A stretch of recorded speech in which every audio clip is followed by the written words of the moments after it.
বলেন কি সমস্যা ছিল? এটা তো একটা মানে জন্মগত রোগ ছিল। জন্মগত রোগ থেকে জন্মগত কি সমস্যা ছিল আর কি? জন্মগত ছিদ্র ছিল, ছোট একটা ছিদ্র ছিল, কোন জায়গায়? ময়লা বেরোতো মাথায়, কানের উপরে ডান পাশে। ডান পাশে ওখান থেকে ময়লা ইনফেকশন হয়ে মাথায় মগজে চলে গেছে, পুজের মতন বেরোতো। আর চোখের কি অবস্থা ছিল? ডান চোখটা ছাড়া যে মুড়ে গেছিল, অবস্থা গেছিল, পাতা পড়ে গেছিল। মনের বছরে করতে পারছিল না। এই যে এদিকে তাকাও বাবু, দেখি। এদিকে দেখো না।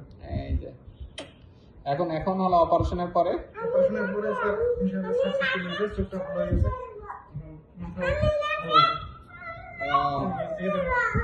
এখন চোখের পাতা তো উঠে গেছে না, এখন আর সমস্যা নেই। সমস্যা নেই। ঠিক আছে।